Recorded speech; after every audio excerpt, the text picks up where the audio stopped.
ভাবুন তো একবার, একটা সময় ছিল যখন মুঘল সাম্রাজ্য ছিল বিশ্বের সবচেয়ে ক্ষমতাধর শক্তিগুলোর একটা। সম্রাট ঔরঙ্গজেবের আমলে এর সীমানা কাবুল থেকে আসাম আর কাশ্মীর থেকে একেবারে দক্ষিণ ভারত পর্যন্ত ছড়িয়েছিল। সত্যি বলতে, ইতিহাসে এত বড় সাম্রাজ্য এর আগে কেউ দেখেনি। কিন্তু প্রশ্নটা হলো, এত বড় একটা শক্তির উৎস হঠাৎ করে শুকিয়ে গেল কিভাবে? আর এখানে কিন্তু আসল ব্যাপারটা লুকিয়ে আছে। মানে কিভাবে এত শক্তিশালী একটা সাম্রাজ্য এত তাড়াতাড়ি ভেঙে পড়তে পারে। আজকের এই আলোচনাতে আমরা ঠিক এই জটিল প্রশ্নটারই উত্তর খোঁজার চেষ্টা করব।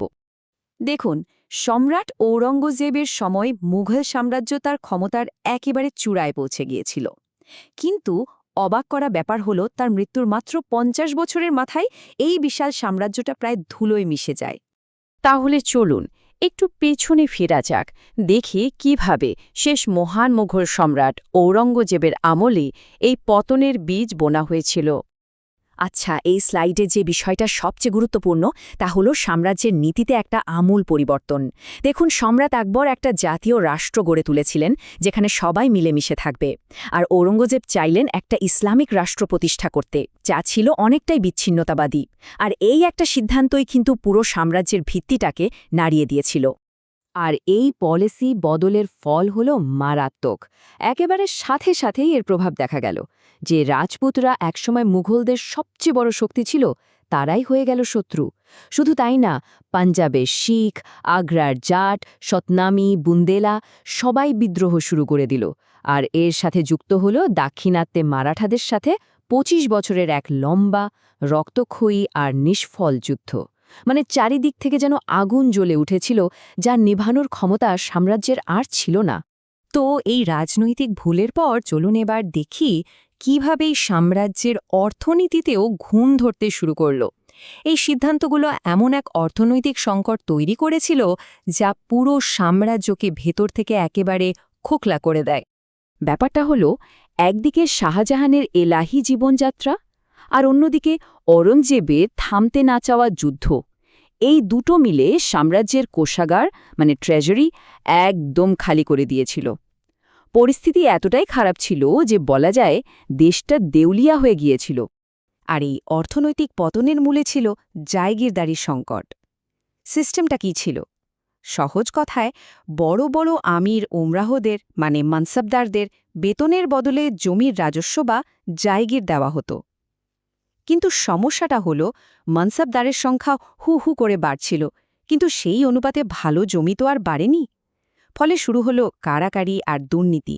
আর এই সংকটটাই কিন্তু মুঘলদের প্রশাসনিক আর সামরিক কাঠামোর মূলে আঘাত হানে। আর এর ফলে একটা ভয়ঙ্কর চক্র তৈরি হয়। দেখুন কি ঘটছিল।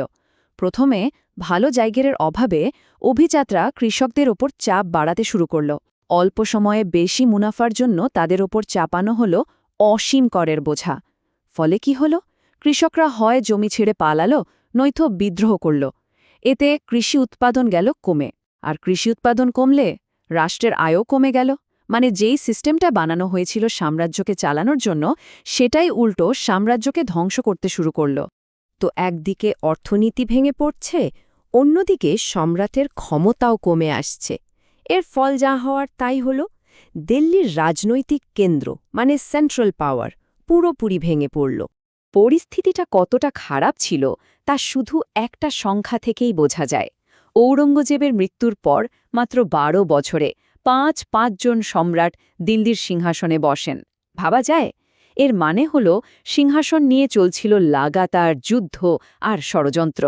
আর এই সময়ে দেশের ভালোর কথা ভাবার বদলে দরবারের বড় বড় আমির ওমরাহরা নিজেদের মধ্যে দলাদলিতে ব্যস্ত হয়ে পড়ল। ইরানি, তুরানি, হিন্দুস্তানি এই সব দলে ভাগ হয়ে গিয়ে তারা একে অপরের বিরুদ্ধে আর খোদ সম্রাটের বিরুদ্ধে ষড়যন্ত্র করতে লাগল, শুধু নিজেদের ক্ষমতা বাড়ানোর জন্য। দিল্লির এই দুর্বলতার সুযোগটা নিল প্রদেশের শাসকরা।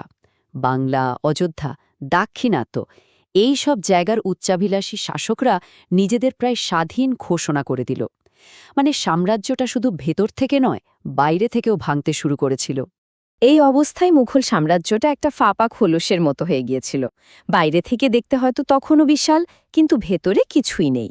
আর ঠিক তখনই এলো এমন কিছু মারাত্মক আঘাত যা থেকে সাম্রাজ্যটা আর কোনোদিনও ঘুরে দাঁড়াতে পারেনি। আর সেই আঘাতটা আসে পারস্য থেকে। ১৭৩৮ সালে পারস্যের শাসক নাদির শাহ ভারত আক্রমণ করেন। কর্নালের যুদ্ধে মুঘল সেনাবাহিনী শোচনীয়ভাবে হেরে যায়। এরপর নাদির শাহ দিল্লিতে ঢোকেন। সেখানে একটা গুজবকে কেন্দ্র করে দাঙ্গা হলে তার প্রতিশোধে তিনি দিল্লিতে ভয়ঙ্কর গণহত্যা চালান। এই আক্রমণটা শুধু একটা হার ছিল না, এটা ছিল গোটা দুনিয়ার সামনে মুঘলদের জন্য এক চরম অপমান। আর তারপর শুরু হয় দিল্লির লুট। কি নিয়ে গিয়েছিল নাদির শাহ তার একটা ধারণা পাওয়া যায় এই তালিকা থেকে। কিংবদন্তির ময়ূর সিংহাসন, কোহিনূর হীরা, প্রায় ১৫ কোটি টাকার মুদ্রা, অসংখ্য মণিমুক্তা, আসবাবপত্র।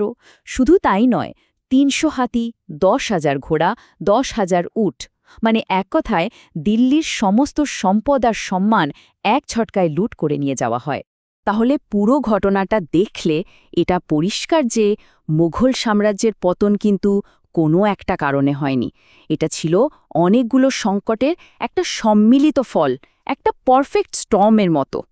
যদি আমরা পতনের কারণগুলোকে একটা জায়গায় আনি তাহলে কি দেখতে পাই? প্রথমত, ঔরঙ্গজেবের ভুল নীতি, যা মিত্রদের শত্রু বানিয়েছিল আর সাম্রাজ্যকে ডুবিয়েছিল শেষ না হওয়া যুদ্ধে। দ্বিতীয়ত, অর্থনৈতিক বিপর্যয়, জায়গিরদারি সংকট আর কৃষক বিদ্রোহ। তৃতীয়ত, রাজনৈতিক অস্থিরতা, মানে দুর্বল সম্রাট আর আমির ওমরাহদের মধ্যে দলাদলি। এর সাথে ছিল সেকিলে হয়ে পড়া সামরিক ব্যবস্থা। আর সবশেষে নাদির শাহের মতো বহিরাগতদের মারাত্মক আক্রমণ। মানে একটা সমস্যা আর একটা সমস্যাকে আরও বাড়িয়ে তুলেছিল, আর সব মিলিয়েই এই বিশাল সাম্রাজ্যটা ভেঙে পড়ে। সবশেষে একটা প্রশ্ন কিন্তু থেকেই যায়, মুঘল সাম্রাজ্যের এই পতন কি আটকানো যেত না? এটা কি ছিল ইতিহাসের এক অমোঘ পরিণতি, নাকি কয়েকজন মানুষের ভুল সিদ্ধান্তের ফল? ভাবার বিষয়, তাই না?